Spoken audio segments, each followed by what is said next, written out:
Hello, Mrs. Salindong. This is my report.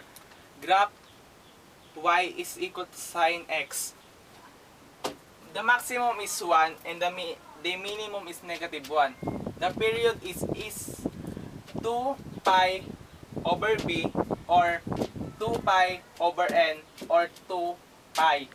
Since b is 1, then and the period is equal to 2 pi over 1, then 2 negative 2 pi over pi or 90 degrees.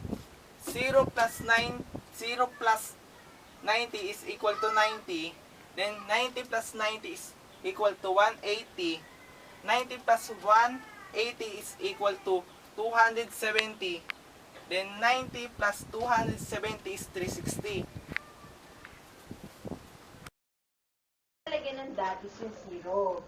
Sunod, yung kasunod niya is yung 30. Yung 30, kukunin natin yung square root niya, which is 0.87. Tapos, yung tapat niya, lalagyan natin ng dot. Yan.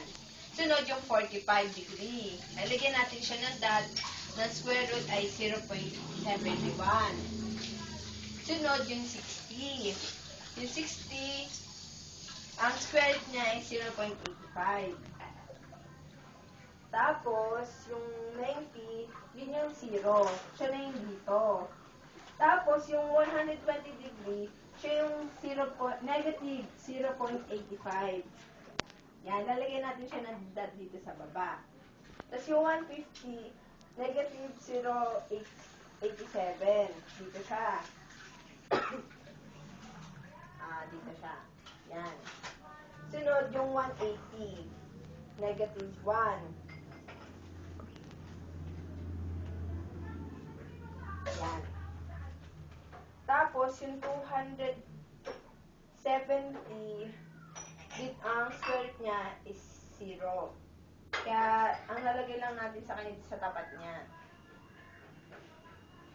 Sunod, yung 300, square root niya 0.85. Kaya dito siya. Sunod, yung 330, ang square root niya ay 0.87. Yan, dito siya. Tapos, 360, 1. Dito siya sa dulo. Yan, tapos na. Yan. Tapos, yung gagawin natin, tapos, pag natin lagyan siya ng dot, i-connect natin siya. Pero dapat, pag mag-connect ka ng dots, yung, hindi yung puro point, kailangan maganda yung pagkaka-flow niya, pagkaka-connect. Din. Yung marunong mag-connect.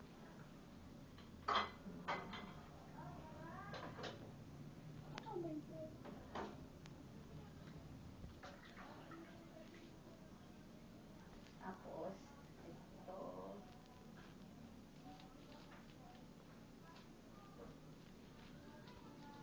Yan. Dapat ganito yung magiging kalabasan niya pag natapos mo na i-connect yung dots. Thank you po sa inyong pakikinig.